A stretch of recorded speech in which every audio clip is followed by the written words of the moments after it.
Good morning, students. Now we will learn the force on a charged particle moving in the magnetic field. Force on a charged particle moving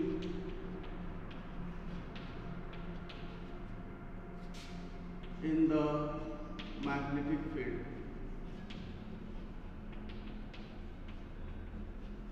Previously we have learned or studied experiment that there is a relationship between the electric current and the magnetic field. Now we will see how the force is acting when a charged particle is moving in the magnetic field. So let us consider this to be the origin, and this is y-axis, this is z-axis, and this is x-axis. Okay. Magnetic field is acting along the y-axis and the charged particle is moving in the xy plane at an angle theta with a velocity v in the xy plane. Okay.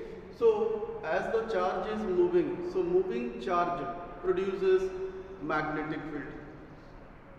The magnetic field produced due to the moving charge and the external magnetic field applied. So due to the interaction between the two charges, due to the interaction between the two magnetic field, the charge Q experiences a force. Okay. So experimentally it is found that the magnitude of the force experienced by the moving charge is directly proportional to the charge. More is the charge, more is the force experienced. Force experienced is directly proportional to V sine theta. Now what do you mean by V sine theta? See here, on y-axis the magnetic field is applied and the charged particle, the positive charged particle is moving with a velocity v at an angle theta. So when we are resolving, this comes out to be v cos theta, and 90 minus theta, that means this comes out to be v sin theta.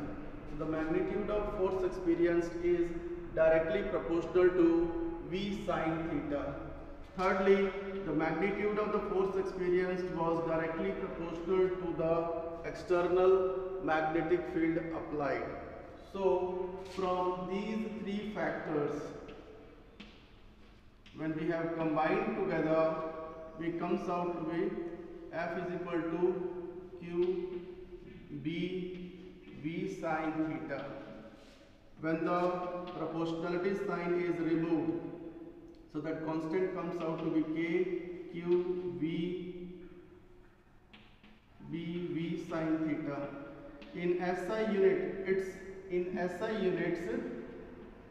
In SI units, the value of K comes out to be 1. So F is equal to Q B V sin theta.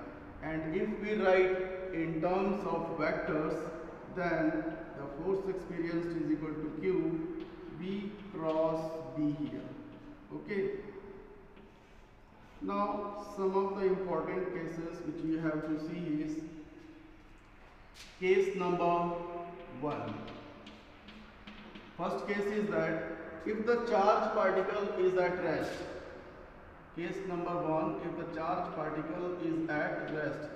Rest means the velocity is equal to 0, then force experienced is also 0.